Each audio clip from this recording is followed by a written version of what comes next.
हम आज तक यही सुनते आए हैं कि लोग कहते हैं कि इंसान खाली हाथ आता है और खाली हाथ जाता है। हम आपको बता दें, आदमी खाली हाथ नहीं आता, मरने के बाद 3 चीजें साथ ले जाता है। जानिए रहस्य। सब कहते हैं कि मरने के बाद कुछ भी साथ नहीं जाता है, सब यहीं का यहीं धरा रह जाता है।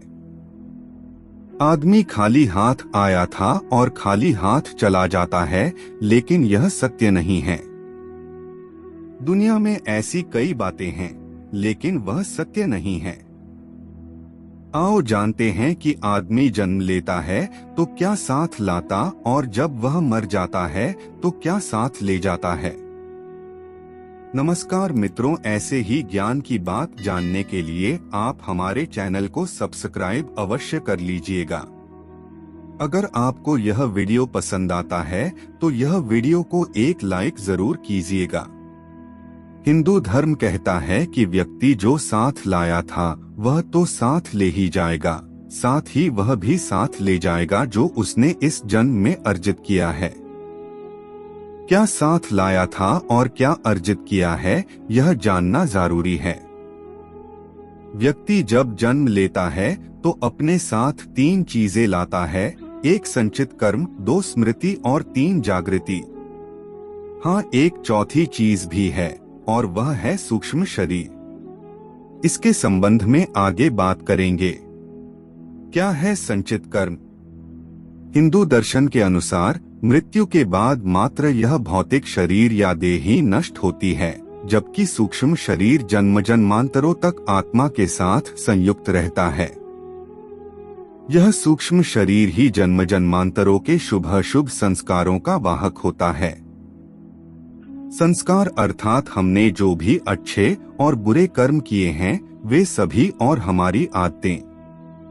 ये संस्कार मनुष्य के पूर्व जन्मों से ही नहीं आते, अपितु माता पिता के संस्कार भी रज और वीर्य के माध्यम से उसमें सूक्ष्म शरीर में प्रविष्ट होते हैं, जिससे मनुष्य का व्यक्तित्व इन दोनों से ही प्रभावित होता है।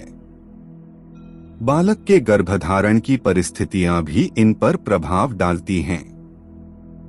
ये कर्म संस्कार ही प्रत्येक जन्म में संग्रहित एकत्र होते चले जाते हैं, जिससे कर्मों अच्छे बुरे दोनों का एक विशाल भंडार बनता जाता है। इसे संचित कर्म कहते हैं। अब जब व्यक्ति मरता है तो इन्हीं संचित कर्मों में इस जन्म के कर्म भी एकत्रित करके ले जाता है। दरअसल इन संचित कर्मों में से एक छोटा हिस्सा हमें नए जन्म में भोगने के लिए मिल जाता है। इसे प्रारब्ध कहते हैं। ये प्रारब्ध कर्म ही नए होने वाले जन्म की योनि व उसमें मिलने वाले भोग को निर्धारित करते हैं। फिर इस जन्म में किए गए कर्म, जिनको क्रियमाण कहा जाता है, वह भी संचित संस्कारों में जाकर जमा होते रहते हैं। क्या है स्मृति? 1% भी लोग नहीं होंगे जो अपने पिछले जन्म की स्मृति को खोलकर यह जान लेते होंगे कि मैं पिछले जन्म में क्या था। प्रत्येक व्यक्ति के पास अपने पिछले और इस जन्म की कुछ खास स्मृतियां संग्रहित रहती हैं। भगवान श्री कृष्ण गीता में अर्जुन से कहते हैं कि हे अर्जुन, तुझे अपने अगले और पिछले जन्मों की याद नहीं है, लेकिन मुझे अपने लाखों जन्मों की स्मृति है। लाखों वर्ष पूर्व भी तू था और मैं भी था। किस जन्म में तू क्या था यह मैं जानता हूँ, और अगले जन्म में तू क्या होगा यह भी मैं जानता हूँ, क्योंकि मैं तेरे संचित कर्मों की गति भी देख रहा हूँ। अत यह कहना होगा कि जब व्यक्ति जन्म लेता है तो वह अपने पिछले जन्म की स्मृतियां साथ लाता है, लेकिन वह धीरे धीरे उन्हें भूलता जाता है। भूलने का अर्थ यह नहीं कि वे स्मृतियां सदा के लिए मिट गए। इसी तरह जब व्यक्ति मरता है तो वह इस जन्म की भी स्मृतियां बटोरकर साथ ले जाता है। मित्रों, वीडियो छोड़कर नहीं जाइएगा, हम आगे सूक्ष्म शरीर के बारे में बात करने वाले हैं। बहुत ही ज्ञान की बात है। जागृति क्या है? यह विषय थोड़ा कठिन है। प्रत्येक मनुष्य और प्राणी के भीतर जागृति का स्तर अलग अलग होता है। यह उसकी जीवन शैली, संवेदना और सोच पर निर्भर करता है। जैसे एक शराबी व्यक्ति होता है, आप में बेहोशी का स्तर ज्यादा है तो आप भावना और विचारों के वश में रहकर ही जीवन यापन करेंगे। अर्थात आपके जीवन में भोग, संभोग और भावना ही महत्वपूर्ण होगी।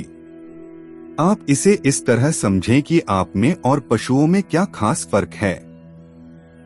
आप कपड़े पहनते हैं और थोड़ा बहुत सोचते हैं, लेकिन आप में वही सारी प्रवृत्तियां हैं जो कि एक पशु में होती है। जैसे ईर्ष्या, क्रोध, काम, भूख, लालच, मद आदि सभी तरह की प्राथमिक प्रवृत्तियां। प्राणियों को प्राणी इसलिए कहते हैं कि वह प्राण के स्तर पर भी जीते और मर जाते हैं।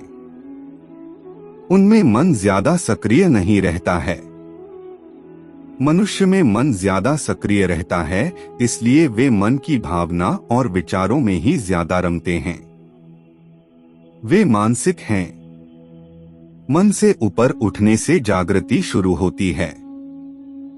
जागृति की प्रथम स्टेज बुद्धि और द्वितीय स्टेज विवेक और तृतीय स्टेज आत्मावान होने में है। प्रार्थना और ध्यान से जागृति बढ़ती है। उक्त सभी को मिलाकर कहा जाता है कि व्यक्ति अपने साथ धर्म लाता है और धर्म ही ले जाता है। आइए हम अब बात करते हैं सूक्ष्म शरीर के बारे में। क्या है सूक्ष्म शरीर का रहस्य? इसका सरल और व्यावहारिक अर्थ यही है कि मृत्यु होने पर व्यक्ति के सगे संबंधी भी उसकी मृत देह से कुछ समय में ही मोह या भावना छोड़ देते हैं और अंतिम संस्कार कर चले जाते हैं। किंतु इस समय भी मात्र धर्म ही ऐसा साथी होता है जो उसके साथ जाता है। मित्रों, कमेंट में जरूर लिखें जय श्री हरि विष्णु। आत्मा तो वस्तुत एक ही है, लेकिन शरीर दो प्रकार के हैं। एक शरीर जिसे हम स्थूल शरीर कहते हैं, जो हमें दिखाई देता है। एक शरीर जो सूक्ष्म शरीर है, जो हमें दिखाई नहीं पड़ता है। एक शरीर की जब मृत्यु होती है तो स्थूल शरीर तो गिर जाता है, लेकिन जो सूक्ष्म शरीर है, वह जो सटल बॉडी है, वह नहीं मरती है। आत्मा दो शरीरों के भीतर वास कर रही है, एक सूक्ष्म और दूसरा स्थूल। मृत्यु के समय स्थूल शरीर गिर जाता है।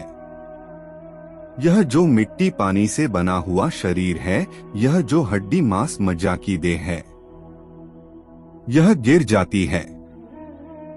फिर अत्यंत सूक्ष्म विचारों का, सूक्ष्म संवेदनाओं का, सूक्ष्म वाइब्रेशंस का शरीर शेष रह जाता है, सूक्ष्म तंतुओं का।